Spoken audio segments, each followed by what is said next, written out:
फाल्गुन कृष्ण गणेश चतुर्थी व्रत कथा। विष्णु शर्मा नामक एक ब्राह्मण की कथा। इस संदर्भ में एक बार पुराणों के अनुसार माता पार्वती जी श्री गणेश जी से पूछती हैं, हे लंबोदर, फाल्गुन कृष्ण चतुर्थी को गणपति जी की पूजा अर्चना कैसे करनी चाहिए?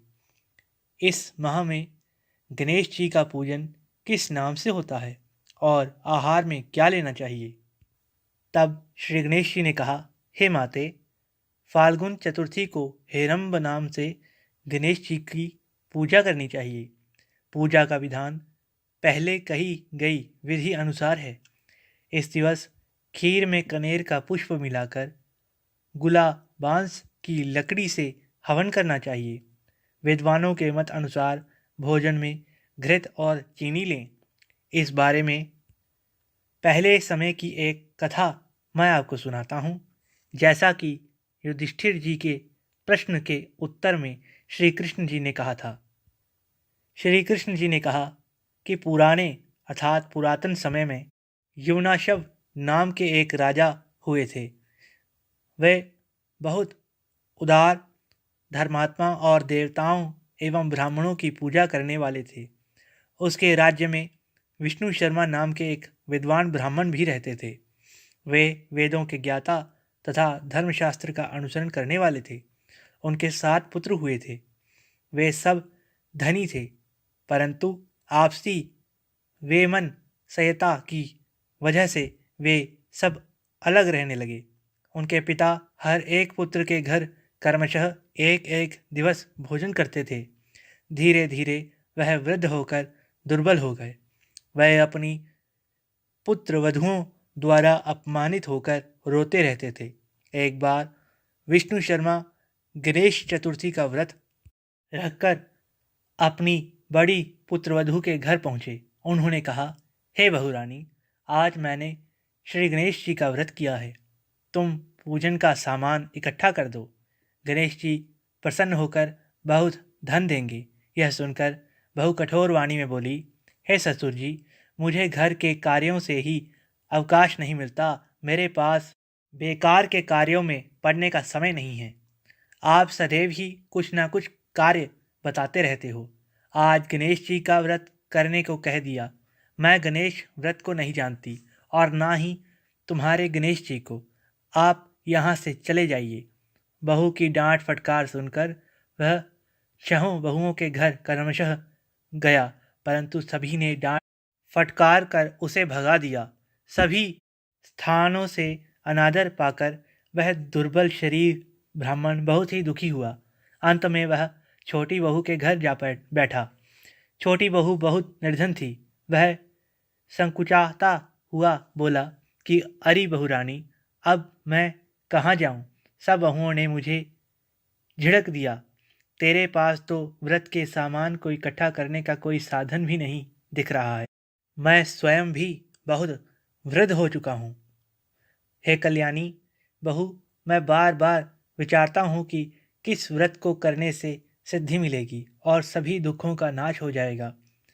अपने ससुर की यह बात सुनकर वह बोली, हे ससुर जी, आप इतने परेशान क्यों हो रहे हैं? आप स्वेच्छापूर्वक व्रत कीजिए। आपके साथ मैं भी इस व्रत को करूँगी। इससे हमारे दुखों का नाश हो जाएगा। ऐसा कहकर छोटी बहू कहीं से भीख मांग लाई और उसने अपने तथा ससुर जी के लिए अलग अलग लड्डू बनाए। उसने चावल, चंदन, फल, फूल, धूप, दीप और नैवेद्य सब पृथक पृथक करके ससुर जी के साथ पूजन किया। इसके बाद आदर से ससुर को अर्थात ससुर जी को भोजन कराया। भोजन की कमी के कारण आप कुछ न खाकर भूखी रही। हे महादेवी, आधी रात के बाद ससुर को उल्टी दस्त होने लगे, जिससे उसके दोनों पैर गंदे हो गए। उसने ससुर के पैर धुलवाए और शरीर पोंछा। वह दुखी होने लगी कि मुझ अभागिन के कारण आपकी ऐसी दशा क्यों हुई? हे ससुर जी, रात्रि में अब मैं कहाँ जाऊँ? मुझे कोई उपाय सुझाइए। सारी रात विलाप करते रहने से अनजाने में उसका जागरण भी हो गया। और जब सुबह हुई तो छोटी बहू क्या देखती है कि उसके घर में हीरे, मोती और मणियाँ बिखरी पड़ी थीं और घर प्रकाशित हो रहा था। उसके ससुर के उल्टी दस्त भी अब बंद हो गए थे। हैरान होकर वह अपने ससुर जी से पूछने लगी, यह क्या है? यह धन किसका है? अरे, इतने हीरे, मणि, मूंगा आदि मेरे घर में कैसे आ गए? हे ससुर जी, हमें कोई चोरी में फंसाने के लिए तो यह घर में नहीं डाल गया है।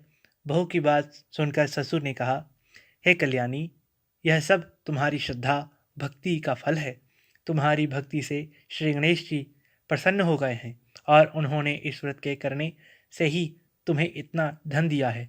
बहू कहने लगी, हे ससुर जी, आपकी कृपा वश गणेश जी का व्रत मैंने किया है, जिससे वो प्रसन्न हुए हैं। मेरी निर्धनता दूर हुई है और मुझे अपार धन संपत्ति प्राप्त हो गई है। आप धन्य हैं। आपकी कृपा से ही मैं धन्य हुई हूँ। अब छोटी बहू के घर में अपार धन संपत्ति देखकर अन्य बहुएं बहुत क्रोधित हुईं। वे कहने लगीं कि बूढ़े ने अपना सारा जमा किया हुआ धन छोटी बहू को दे दिया है।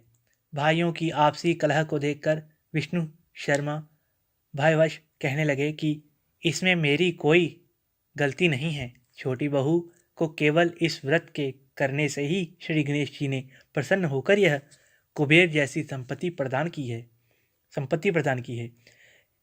हे बहुओं, मैंने पहले तुम्हारे घर जाकर इस व्रत को करने के लिए कहा था, परंतु तुमने मुझे झिड़क दिया। छोटी बहू ने भीख मांगकर इस व्रत को किया। इस व्रत को करने से श्री गणेश जी ने प्रसन्न होकर इसको अपार संपत्ति प्रदान की है।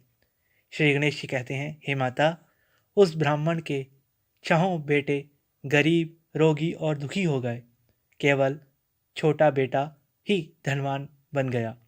वे छहों परस्पर बराबरी करते हुए फाल्गुन कृष्ण चतुर्थी का व्रत करने लगे। इस व्रत के फलस्वरूप वे सब भी क्रमशः धनवान बन गए। इसी तरह जो लोग इस व्रत को करेंगे वे भी धन धान्य से पूर्ण होंगे और पूर्ण ही रहेंगे। श्री कृष्ण जी कहते हैं कि हे युधिष्ठिर, श्री गणेश चतुर्थी के व्रत को करने से राज्य की इच्छा वाले को राज्य प्राप्त होता है। अतः हे राजन, आप भी इस व्रत को अवश्य करें। इस व्रत के प्रभाव से आप कष्टों से मुक्ति पाकर राज्य का सुख भोगने लगेंगे। श्री कृष्ण जी से यह कथा सुनकर युधिष्ठिर जी अति प्रसन्न हुए और इस व्रत को करके श्री गणेश जी की अनुकंपा से संपूर्ण राज्य के शासक बन गए।